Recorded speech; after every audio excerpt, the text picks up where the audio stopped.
At 55 years old, gospel superstar Kirk Franklin finally broke his silence about Bishop Eddie Long, and his words shocked both the church and gospel communities. For years, people whispered about hidden truths surrounding the late bishop, but Franklin's recent confession revealed things that no one thought would ever come to light. This moment wasn't just another story in the news. It was a turning point that changed how people looked at some of the most powerful figures in the church world. You won't believe how deep this story went, and let me tell you, what Franklin shared left even his closest fans speechless. He had always been bold in addressing issues, never afraid of controversy, but this confession was different. It carried a weight that made even his strongest supporters sit in silence. To truly understand the impact of what Franklin said, it was important to look back at who Bishop Eddie Long was and why his name carried so much influence. Eddie Long wasn't just a preacher. In the 1980s and 1990s, he became one of the most respected and powerful voices in the Black church community.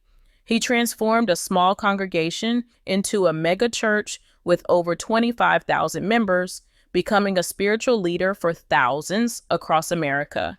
People from all walks of life, celebrities, athletes, politicians, and everyday believers came to hear him preach. He was a man of influence, a voice of power, and a symbol of success in ministry.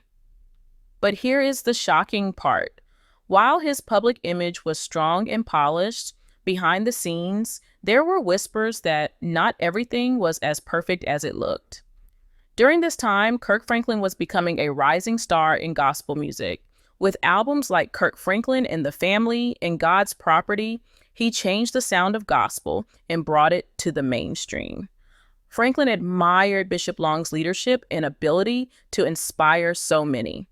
Their paths crossed often, and what makes this story different is that Franklin wasn't just an outsider looking in. He was close to Eddie Long. He visited his church, attended services, and had personal conversations with the bishop. On the surface, it seemed like a natural connection between two influential men making a difference in their fields. But destiny took an unexpected turn. While the world saw Eddie Long as a respected pastor leading a powerful ministry, Franklin saw things behind closed doors that he would carry with him for years. Even though Eddie Long's ministry looked perfect on television, cracks began to show. People whispered about financial questions, his leadership style, and his personal life.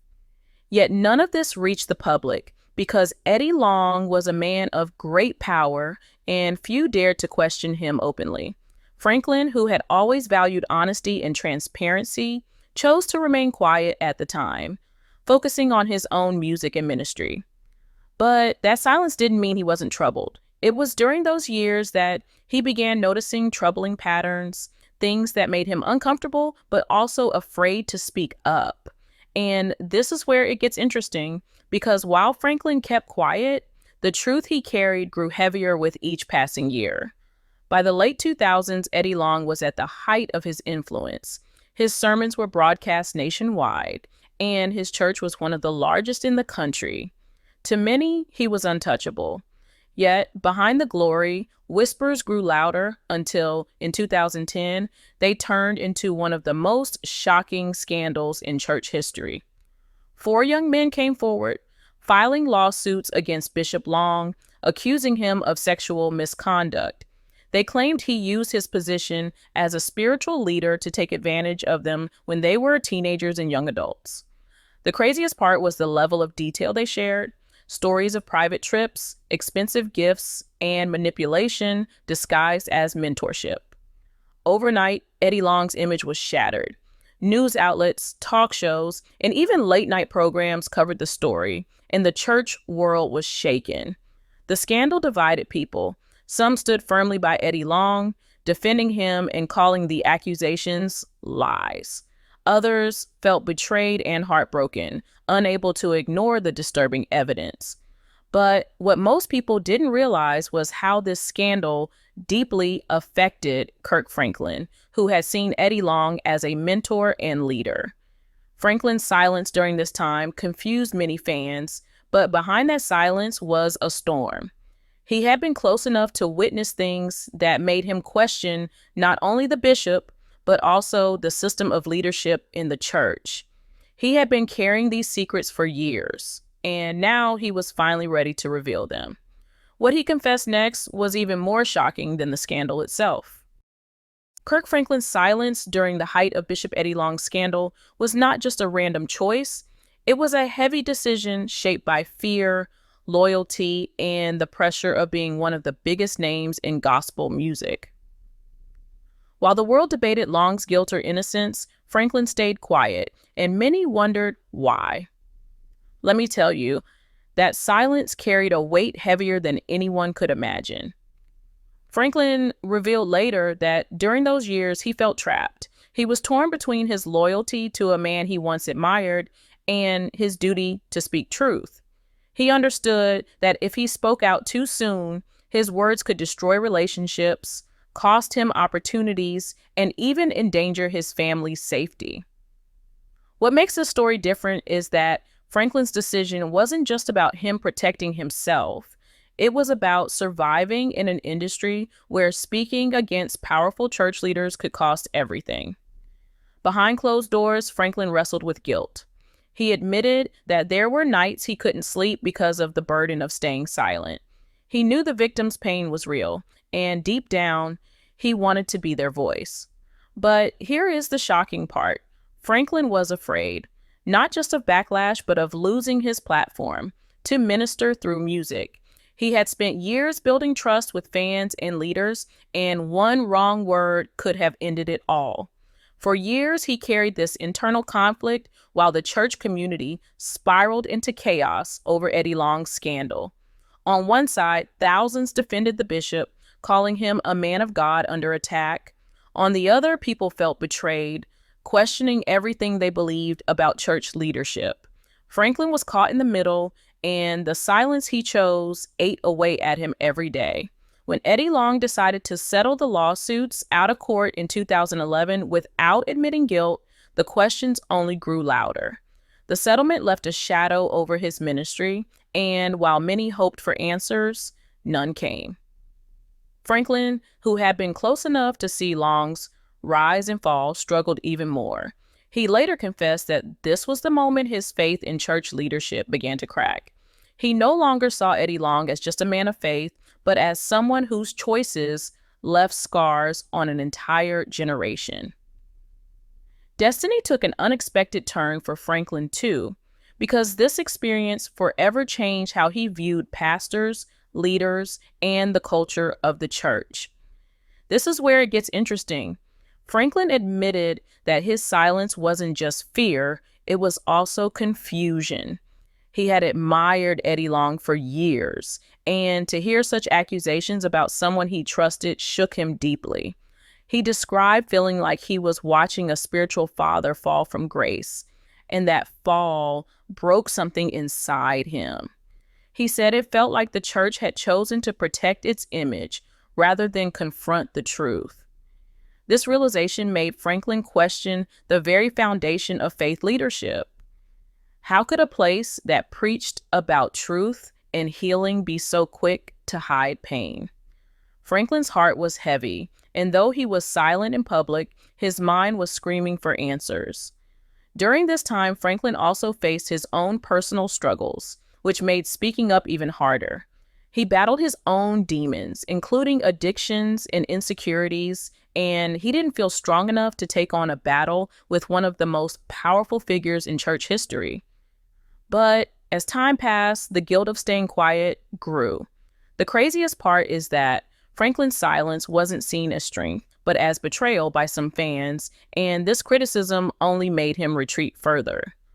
What people didn't see was the deep emotional toll this scandal took on him.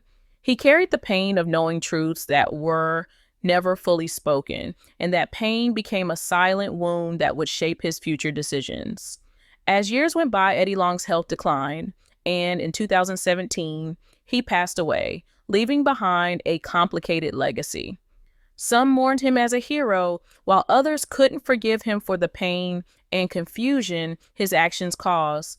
Franklin watched all of this unfold from a distance, still silent but deeply reflective. He later confessed that he felt like he had failed his own calling to be a voice for truth. He realized that silence, no matter how well-intentioned, could sometimes be just as harmful as lies.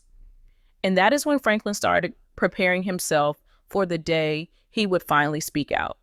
What he would reveal after years of silence would not only reopen old wounds, but also expose something much bigger than Eddie Long himself. When Kirk Franklin finally decided to speak, his words carried the weight of years of silence, guilt, and reflection. He admitted openly that the scandal around Bishop Eddie Long shook him to his core. He revealed that for a long time he couldn't reconcile the man he admired with the disturbing allegations that had surfaced. Let me tell you, his confession wasn't just about Eddie Long. It was a raw look into Franklin's own journey of pain, fear, and disillusionment. He said that watching Long's fall from grace felt like watching an entire foundation crumble. This was a man Franklin once looked up to, a man he believed was called to lead, and now he was the center of a scandal that broke trust across the church world. And here's the shocking part. Franklin admitted that he felt like a coward for not speaking out sooner. He said he carried shame for years, believing he failed the very people he was trying to minister to through his music. Fans had always admired Franklin for being bold and outspoken, but hearing him confess that fear had kept him silent made him more relatable than ever. He was no longer just a gospel superstar. He was a man who admitted to struggling with the same battles of fear and doubt that many of his listeners felt. Franklin's words revealed that fame and influence did not shield him from internal conflict. They only made the stakes higher. The craziest part is that Franklin confessed he stayed silent because he felt trapped in a system where speaking against powerful leaders could end careers and ministries. He said this culture of fear didn't just affect him, but ran deep through churches everywhere. Too many people, he claimed, stayed quiet out of loyalty or fear, and this silence protected leaders instead of protecting victims. As Franklin's confession continued, he turned the spotlight away from himself and onto the church as a whole. He said the scandal was not just about one man's fall, but about a system that allowed silence and loyalty to replace truth and justice.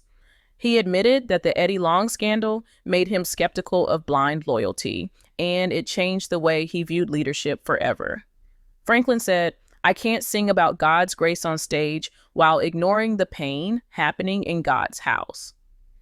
These words struck deeply because they exposed the truth that many had avoided. The church, for all its preaching and power, had created a culture where image often mattered more than integrity. Franklin's honesty shook fans and leaders alike. Social media exploded with reactions, some praising him for finally speaking out, others criticizing him for waiting so long. But Franklin knew this would happen. He explained that his timing wasn't about protecting himself, it was about healing and clarity. Speaking out too soon, he believed, would have been emotional and reactionary. Waiting allowed him to process his pain and speak truthfully, not from anger, but from understanding. And this is where it gets interesting. Franklin said the silence had taught him something powerful. He realized that even when people choose to stay quiet, the truth still lives, and eventually it demands to be heard. Franklin also opened up about how this scandal didn't just affect the victims, the church, or Eddie Long's legacy. It deeply affected people's faith. Many believers left the church altogether, feeling betrayed by someone they once trusted. Others stayed but carried wounds that had not healed even years later.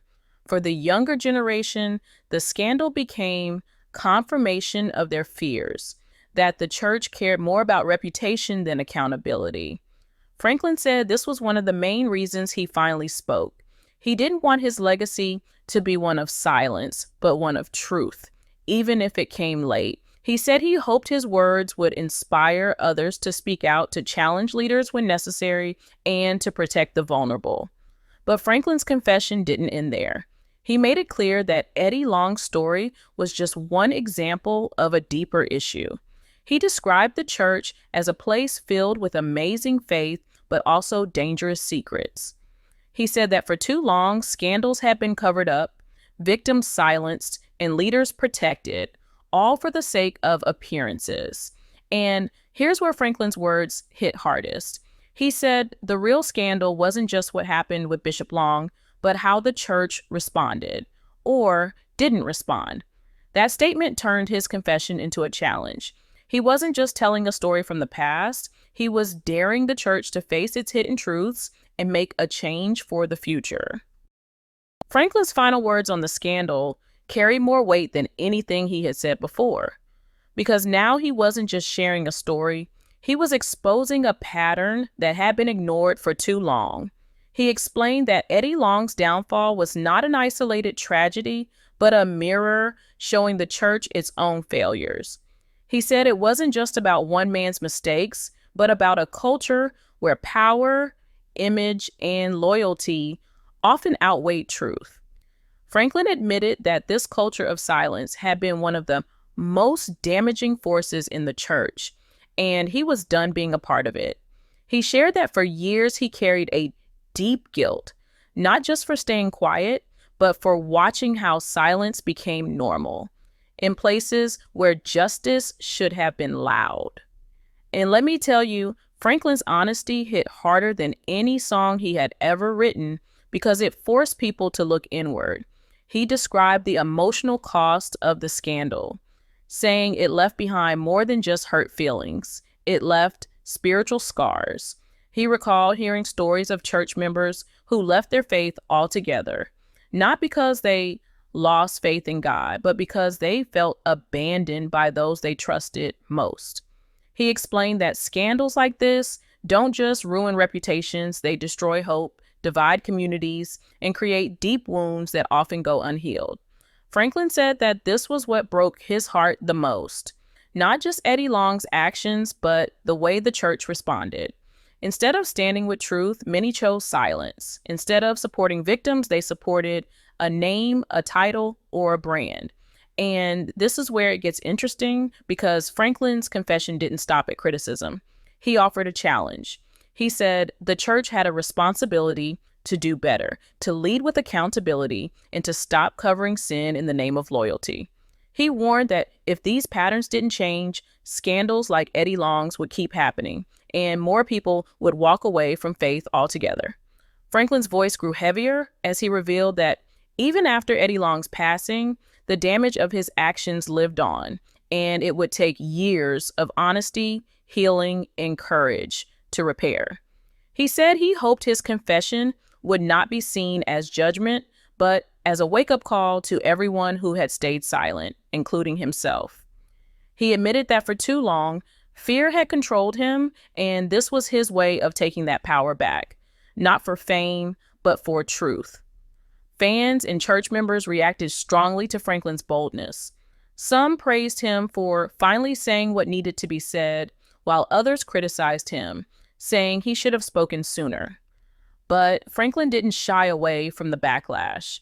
He said he was prepared for people to misunderstand him because this wasn't about him, it was about change. He explained that the day he decided to speak out was the day he chose to stop protecting a broken system and start protecting the people who had been hurt by it. The craziest part was that Franklin admitted he had been part of that silence, and this confession was his way of breaking that cycle once and for all.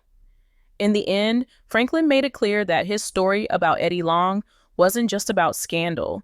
It was about redemption, accountability, and courage. He said, the real scandal isn't what Eddie did. The real scandal is how we responded. Those words became a powerful message that echoed across social media, church platforms, and gospel circles. Franklin reminded people that no one, not pastors, not gospel artists, not even himself, was above accountability. He said titles, fame, and influence should never protect people from truth. Destiny took an unexpected turn for Franklin, too, because his confession transformed him from a silent observer into a voice that challenged a generation to do better. This wasn't just a story about the past. It was a call for a future where truth is louder than fear and healing begins where silence ends. The story had come full circle, and with it, Franklin left his audience with a choice: to keep quiet, like he once did, or to speak up, no matter the cost. And as his words settled, one thing was certain: this confession would not be forgotten.